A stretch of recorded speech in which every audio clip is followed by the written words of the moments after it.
Surya Paloh menemui Airlangga. Ada apa? Partai pendukung Jokowi solid lagi. Rabu Pon ini yang kemarin saya sampaikan, hari Rabu perlu diperhatikan ya hari ini.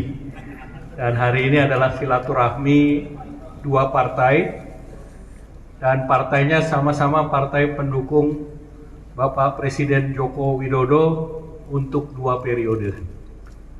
Jadi jelas hadir di sini abang saya senior Pak Surya Paloh yang juga alumni Partai Golkar. Beliau ini 43 tahun di Partai Golkar. Dan kalau dihitung rata-rata seluruh pengurus DPP ditambahkan ketua Dewan Pakar di rata-rata semuanya lebih kecil dari 43 tahun. Sehingga tentu komunikasi dan silaturahmi antara Partai Golkar, saya dan Pak Surya Paloh, komunikasi selalu terjaga, dan ini sudah menjadi komitmen bahwa dalam politik adalah memilih jalan, tetapi komunikasi tetap berjalan lancar. Dan tadi tentu banyak hal yang dibicarakan, ada hal yang bisa di-share di publik, dan ada hal yang disimpan. Nah, yang tentu yang disampaikan adalah yang bisa di-share ke publik. Jadi yang pertama tentu tadi Pak Surya Paloh mengajak kita untuk bersyukur. Bersyukur karena dalam 3 tahun terakhir dalam rangka menghadapi ketidakpastian yang kita sering sebut sebagai menghadapi the unknown dan unknown, kita tidak tahu terkait dengan COVID, caranya bagaimana, dan juga terkait dengan menghadapi tekanan perekonomian dalam 3 tahun. Alhamdulillah dengan modal pokok stabilitas politik dari partai pendukung Bapak Presiden Joko Widodo, termasuk di sini Partai Golkar dan Partai Nasdem. Nah, kita bisa melampaui badai.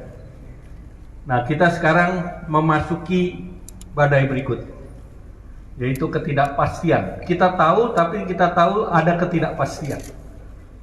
Nah, ini juga masuk di dalam tahun politik, tetapi kita bersepakat bahwa partai politik pendukung Bapak Presiden harus tetap solid.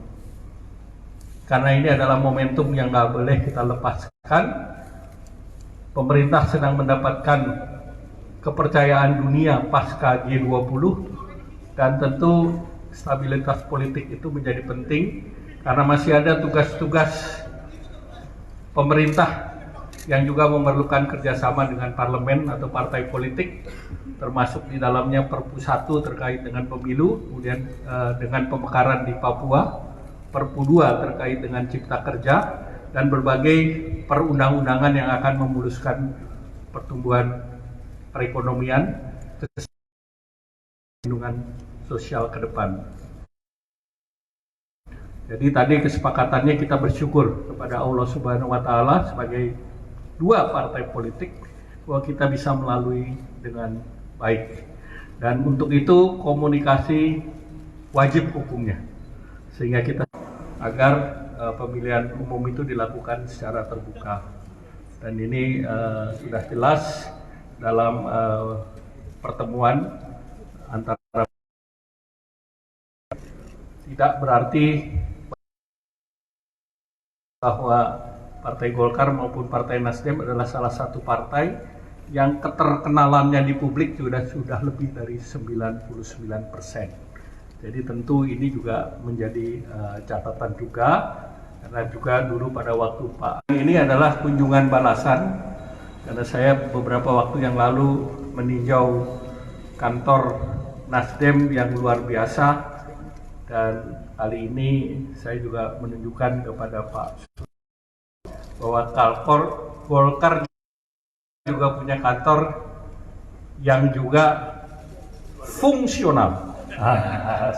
Saya katakan fungsional, kalau biasa dan luar biasa tergantung Pak Surya Paloh yang memang seleranya tinggi. Nah, kemudian tentu yang mendampingi Pak Surya Paloh mulai dari Pak Sekjen, Wakil Ketua DPR dan Wakil Ketua MPR dan beserta seluruh jajarannya, dan alhamdulillah Rabu Pon ini mudah-mudahan membawa berkah untuk kehidupan kebangsaan ke depan. Dan selanjutnya Pusat Partai Golkar beserta seluruh jajaran pimpinan, sahabat saya Mas Agung sebagai ketua, Mas Agus, Pak Sekjen, dan seluruh kawan-kawan lama, dan khusus lagi Bung Erlangga sebagai ketua umum, juga saya anggap sebagai adik. Kami semuanya dari DPP Partai Nasdem, dua aktivitas kepartian yang kami miliki masing-masing, baik bagi kepentingan nasional, khususnya bagi kepentingan Golkar dan Nasdem. Hal inilah yang tadi telah diutarakan oleh Saudara Ketua Umum Bung Erlangga Hartarto. Tiga hal tersebut adalah merupakan satu hal yang amat sangat. Itulah merupakan butir-butir pemikiran yang paling baik untuk kami bisa sharing pada siang hari ini. Hal-hal lain barangkali adalah apa yang dikatakan oleh Erlangga tadi. Keberadaan Partai Nasdem sampai saat ini adalah masih bahagian yang tidak terlepaskan. Bukan hanya keberhasilan bagi kedua partai ini, tapi keberhasilan bagi rakyat Indonesia. Pemerintahan ini adalah pemerintahan yang wajib hukumnya bagi kami untuk menuntaskan roda administratif pemerintahannya secara baik dan sukses sampai akhir masa jabatannya.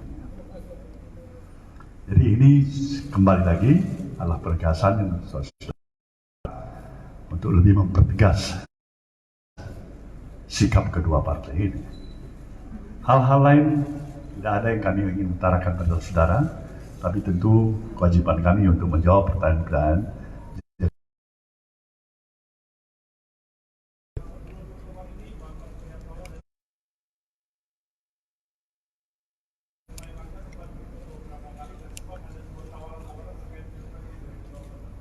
Jadi pertemuan dengan Pak Surya Paloh dan Nasdem ini bukan pertemuan pertama. Kita sudah berkali-kali secara resmi. Terima kasih Pak. Saya Kenny dari JPN.com mau menanyakan ke Pak Surya Paloh, kenapa Nasdem justru berkunjung ke koalisi lain bukan merayakan kebersamaan dengan koalisi perubahan? Itu yang pertama Pak. Dan yang kedua, adakah peluang Nasdem bergabung dengan koalisi Golkar mengingat ada faktor historis Pak Surya Paloh dengan Partai Golkar? Terima kasih Pak. Ini agak keringatan sedikit. Agak keringatan dikit ya. Baiklah, kenapa harus berkunjung ke Golkar? Prioritas bagi Nasdem.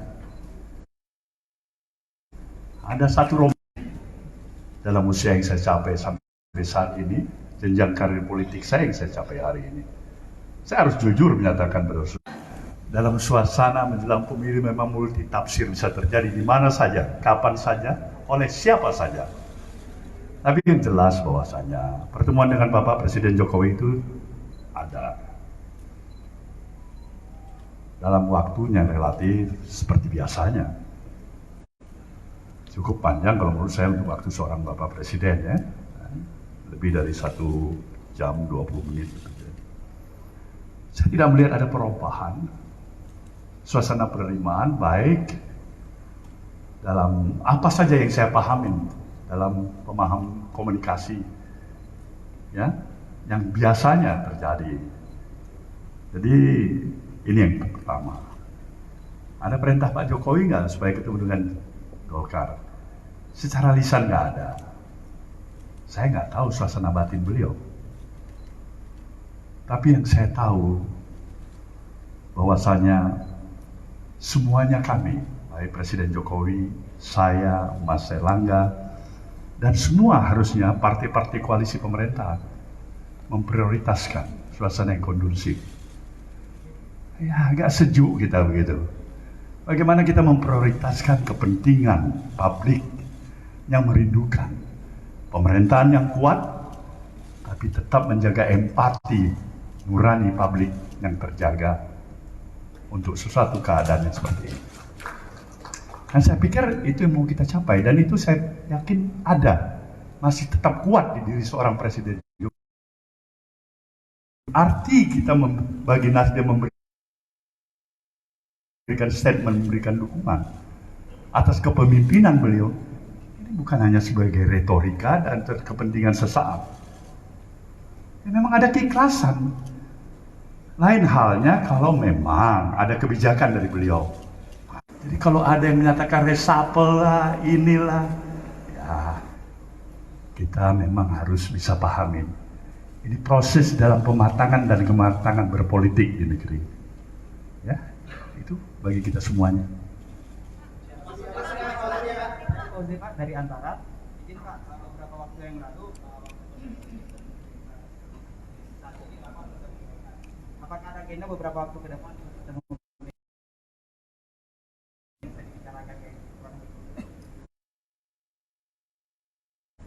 Saya pikir keinginan untuk itu sih ada aja, tinggal atur aja. Kita kasih kode-kode dulu. Dan minta barangkali bagaimana, kapan Ibu Mega ada waktu yang baik. Semuanya kita mempunyai kepentingan untuk membawa misi. Bagaimana bangun kesadaran masyarakat, kematangan mereka di dalam menyerap informasi, mengolah informasi, dan menjaga common sense, sekaligus menjaga kepentingan stabilitas nasional untuk bersama-sama membangun kemajuan bangsa ini. Itu aja harapan yang paling penting. Baik? Pak, izin Pak, Tatang dari Baik, terakhir. Kompas.com. Mbak, silakan.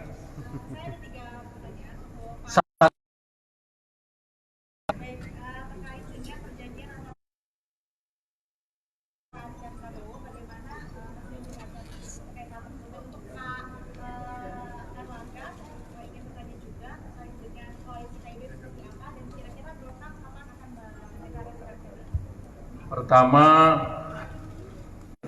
oleh Partai Nasdem maupun Partai Golkar. Nah, tentu terkait dengan waktu, tentu waktunya akan ditentukan kemudian, dan tadi juga kami bersepakat bahwa kita menghadapi hal-hal yang terpenting untuk negara dulu, yang terpenting untuk pemerintah dulu. Ya, artinya supaya pemerintah ini stabil dan koalisi pendukung Pak Presiden ini solid.